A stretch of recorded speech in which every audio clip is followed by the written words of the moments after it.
Ricardo, inicialmente na nossa conversa, como é que o senhor está acompanhando aí, já em curso nas ruas, o edital para a abertura do serviço de saneamento básico aqui na Paraíba, uma parceria público-privada, com um valor inicial bem aquém do que se esperava inicialmente? Olha, eu vejo com muita tristeza, porque eu tenho uma posição totalmente contrária, não é? À privatização das águas, do saneamento básico. Eu acho que isso tem que ser operado sempre por empresa pública, né? E digo isso não é só em função de ter uma leitura muito ruim, pessoal e politicamente do governo de João Azevedo.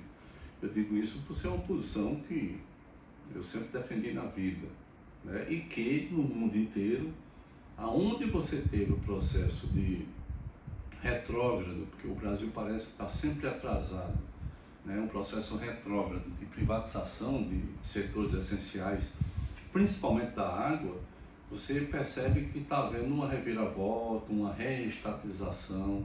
Recentemente teve a privatização da Sabesp.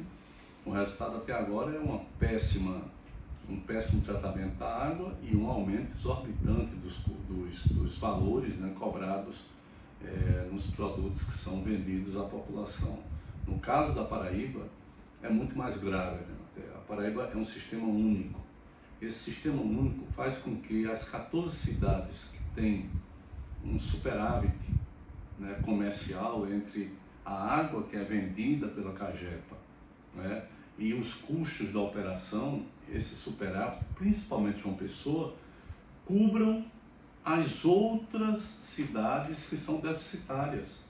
E quando eu ouvi o atual governador do estado alegar de que não estava vendendo a Cagepa, mas estava vendendo o produto da Cagepa, que era exatamente o saneamento básico, e dizendo que a Cagepa se faz necessária por conta dos pequenos municípios que dão prejuízo. O que ele quis dizer é que o lucro ele vai doar para as empresas privadas, a empresa privada que se apossar do saneamento, né? E o prejuízo ele vai dar ao povo da Paraíba. É isso que ele quis dizer. Ou seja, o Estado permanece com a Cagepa para cuidar das cidades que dão prejuízo.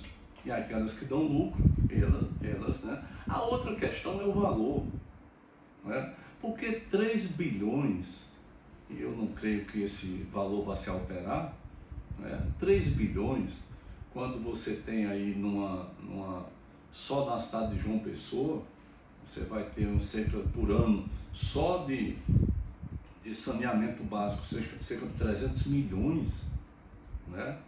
Para uma operação que não exige grandes gastos. Geralmente o tratamento do esgoto é feito bem próximo da cidade. A água não, a água vem de longe. Se você pegar a Campina Grande, o tratamento é próximo, né? As estações de tratamento são bem próximas. Agora a água vem lá do Boqueirão. E com um grande custo permanente de tratamento. De tratamento e de energia, que é muito alto, né? Que é muito alto. Ou seja, está se entregando como estratégia de privatização, que depois vão privatizar tudo, mas está se entregando o primeiro filé. E das cidades que dão lucro nesse momento, e das cidades que não têm problemas de falta de água. E observe que o Curimataú e o Cariri, que ficam de fora, nesse momento, né, o governo federal está bancando as duas grandes adutoras, a Transparaíba, que eu comecei e depois o governo atual parou durante 6 anos, e a do Cariri. Ou seja, o dinheiro público constrói a estrutura privada, a estrutura pública, que depois será repassada, né, com custos lá embaixo para a iniciativa privada. Eu acho e eu espero que a justiça seja acionada, que haja, né, como fez o ministro Flávio Dino recentemente, que haja uma interrupção desse processo. É um processo pouquíssimo explicado, é um processo com falhas gritantes na formatação do preço, né? Ou seja, não se diz concretamente como é que se chegou àquele preço, além do prejuízo enorme de você quebrar um sistema que é único dentro do Estado, né? Que permite o subsídio cruzado, que foi isso que eu expliquei tirando de uma cidade como Campina, por exemplo. Campina não entra nessa fase, mas João Pessoa entra. Então, tirando dinheiro de João Pessoa para colocar numa cidade que não consegue cobrir os seus custos, isso é importante, é o subsídio cruzado, né? E só uma única empresa pode fazer isso. Só uma empresa pública como a Cagepa pode fazer isso. E, finalmente, eu estranho muito, Ari, essa onda de que de uma hora para outra a Cagepa passa a não funcionar. Né? Estoura aqui uma caixa d'água, falta água. Em João Pessoa falta água, sabe, diversas vezes. Estoura cano, demora não sei quanto tempo. Ou seja, a empresa que funcionava tão bem, parece que querem mostrar à população, querem demonizar a empresa para não haver contestação à privatização. Eu acho isso muito esquisito, né? Não é teoria da conspiração não, mas eu já tenho aqui uma boa idade para poder olhar isso com certo ceticismo. Ricardo, está também na ordem do dia, mas principalmente pela mídia, a questão dos super salários do serviço público. O senhor está se credenciando para ser um congressista. Sim. A partir do ano que vem. Sim. Como é que o senhor está dialogando com isso nas comunidades onde o senhor está visitando, só no interior do estado? Como é que está sendo esse diálogo? Até porque o senhor teve uma experiência Sim. de, eu vou chamar de medição de forças em relação à hipertrofia de alguns poderes. Sim, sim. Que foi essa hipertrofia, eu coloco na conta desses poderes cujas partes foram hipertrofiadas ou gangrenadas, eu coloco esse desarranjo institucional, democrático que o Brasil sofreu ao longo desses 15 anos, ou mais, né, 20 anos. Se você pegar assim, de 2005, daquela situação do tal do mensalão, que nunca foi mensalão, né, nunca teve aquilo, quer dizer, criaram um nome, né? Fizeram um estardalhaço e a mídia bateu muito naquilo, o povo comprou e depois veio Lava Jato e nessa onda veio Calvário, essas coisas todas que infelizmente aconteceram aqui dentro do Brasil. Agora, infelizmente, a minha percepção é que a população parece que não está muito ligada com temas tão importantes, né? Existe um certo ceticismo, que eu espero que seja momentâneo, em relação às grandes questões que devem permear o debate político. Ari, olha, o Brasil hoje tem a melhor exportação que já teve na história. O Brasil hoje tem o menor desemprego que já teve na história. O Brasil vai ter a menor inflação quadrianual de todos os governos da sua história. O Brasil tem hoje a maior renda média salarial, a maior renda média, inclusive industrial, da sua história. Ou seja, eu vou dizer assim, na minha época, né, há algum tempo atrás, as pessoas votavam como? Se a inflação tivesse alta, eu dizia, tem que trocar isso. Eu lembro do senhor Fernando Henrique, que ganhou porque a inflação caiu e perdeu porque a inflação subiu. Foi exatamente isso, assim, foram os dois momentos do Plano Real, né? Ele ganhou nessa circunstância. Hoje, parece que as pessoas não estão compreendendo que isso é fundamental. E o debate passa a ser outro, um debate etéreo, um debate num mundo paralelo, numa realidade paralela, né? E eu acho que esse debate sobre super salários, ele precisa chegar lá embaixo, porque eu sei que não dá para você pegar uma autoridade, eu não falo nenhuma autoridade como governador do estado, porque eu entrei e congelei os salários, né? Eu não fiz nenhum aumento para governador do estado, eu passei 8 anos, não fiz nenhum, não existe isso, né? Pedi, a Assembleia aprovou em 2014 e eu não implantei para governador, para vice, para secretário. E olha que eu tenho uma dificuldade enorme com secretários, porque era muito baixo o valor. O valor de governador também era muito baixo, mas governador era eu que estava, né, não tinha nenhum problema. Então, mas outros poderes não. Eu acho que não pode ser 8 nem 80. Você nem pode ter sabe, uma falta de respeito absoluta à população, sabe, o cara levar 300 mil por mês, isso é uma excrescência, sabe, o cara recebendo num mês 1 milhão, porque está contando um dinheiro de 15 anos atrás, que aprovam de hora para outra, agora, a partir de agora, ou então aquilo que eu chamo de antiprodutividade, ou seja, se você tem processo para despachar, é porque você não trabalhou. Né? Então, o volume de processo vai te dar mais dinheiro. E tem um aspecto muito relevante para mim que acaba passando ao largo disso tudo, é que a parte dos chamados penduricários, ela não tem incidência de imposto de renda, que é mais grave ainda. Exatamente, não tem incidência. É claro que eu também não quero um juiz, um promotor, precisando de dinheiro emprestado para fazer uma feira no final do mês, porque aí o negócio se torna terrível, né? Ou seja, agora é preciso encontrar um meio termo. O Brasil não pode conviver, penso eu também, com 60 milhões de emendas para parlamentares por ano. Isso é de uma estupidez. Né? Por que um parlamentar, se eu for eleito deputado federal, aí eu vou ter 60 milhões, né? Tanto é que eu já estou me vacinando contra isso, eu vou instalar, implantar no mandato uma espécie de orçamento democrático. Eu vou reunir as entidades por territórios, né, do campo, da cidade, e anualmente essas entidades vão dizer quanto vai para o campo, quanto vai para a cidade, quanto vai para tal área e tal. Eu vou democratizar isso não vai passar pela minha vontade para que eu bote uma plaquinha ali na cidade A, B ou C, dizendo aqui eu botei 5 milhões, 6 milhões e tal. Né? Eu estou me vacinando contra isso. Agora, é um absurdo, concretamente, você ter um montante de 60 bilhões por ano para emendas. Fora aquilo que não é emenda, mas que o parlamentar diz que só vota se conseguir que o governo, porque essa é a negociação, cada votação que tem é de uma, sabe? Então essa coisa do gasto público, ela tem que entrar numa pauta e a população, penso eu, precisa se inteirar mais. Ricardo, o calendário está avançando, o carnaval já passou e o seu partido PT não tomou decisões aqui na Paraíba. Essa demora já está respingando negativamente na campanha da chapa proporcional ou ainda não tem atrapalhado? Olha, respinga negativamente sim, porque eu acho que a gente perdeu um time importante.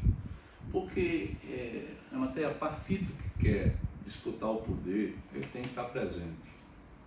Mesmo que depois ele faça uma composição, eu não estou negando composições, mas eu estou achando que ele tem que estar presente.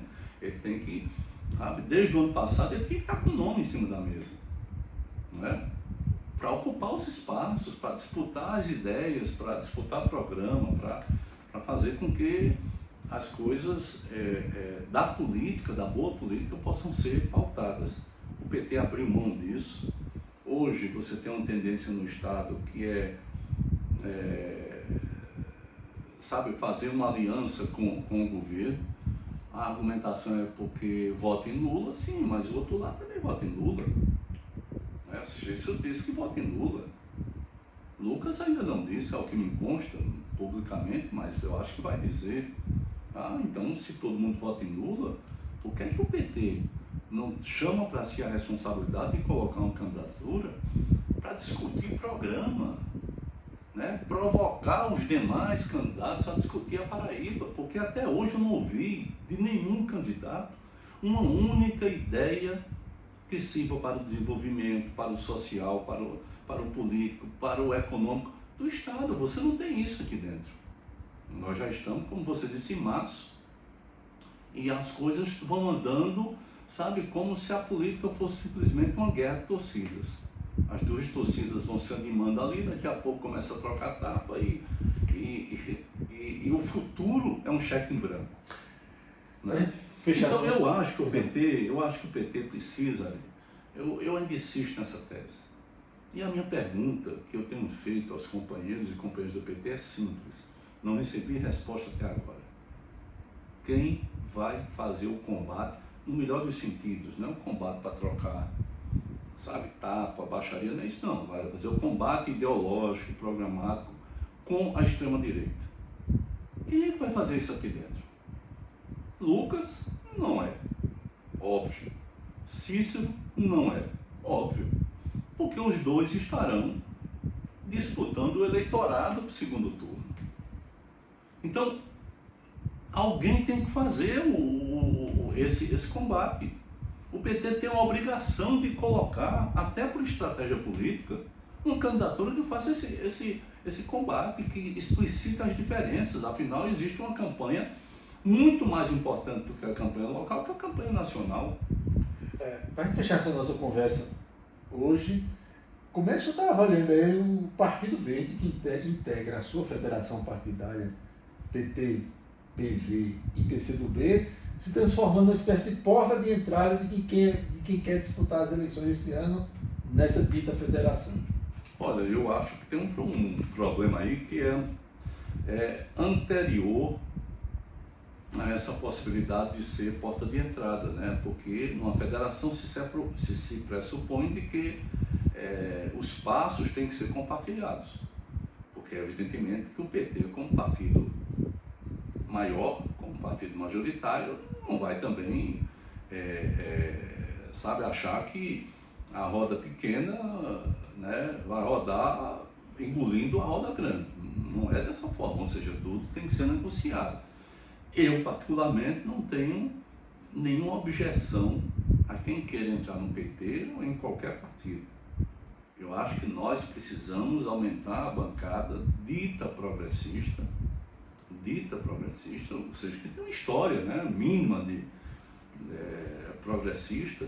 Nós precisamos disso e para ampliar nós precisamos ter voto. Né? Não adianta achar que, uma chapa frágil vai, sabe?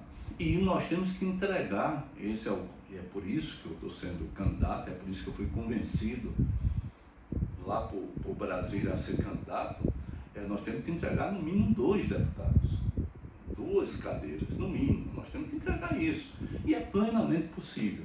Agora, eu não sei quem quer entrar no PV, né? Quem quer entrar concretamente, isso precisa ser colocado na mesa, não é para ser barrado não, eu não estou, mas é simplesmente, Arimateia, para que a gente tenha noção, pese as coisas e tal.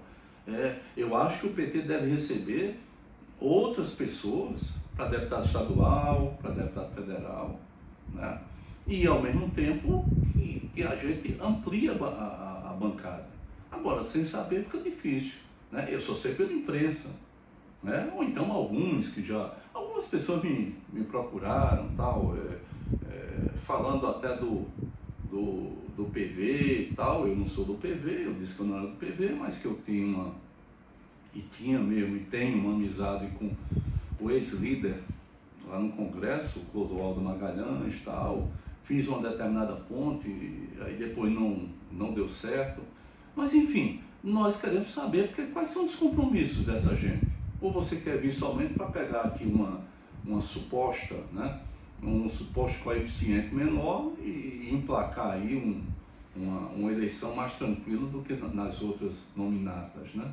Ou seja, eu não estou participando da discussão. Aí a presidente do partido é quem tem o dever e o direito lá de se reunir com os demais presidentes de partido. Agora, eu acho que isso deveria ser compartilhado com os demais filiados e particularmente com os candidatos, né, do qual eu faço parte, e que a gente tenha uma discussão, como eu disse, da minha parte, serena. Eu não tenho objeção nenhuma. Agora eu quero compartilhar e quero saber qual é o compromisso futuro, particularmente em relação a um possível governo do presidente Lula, porque o que eu acho que não dá é para o Brasil estar fazendo sucesso lá fora, a exportação indo lá para cima, desemprego lá para baixo e tal, e o Congresso, sabe, quando vota um projeto do governo como um projeto de lei antifacções, o governo consegue lá no Senado colocar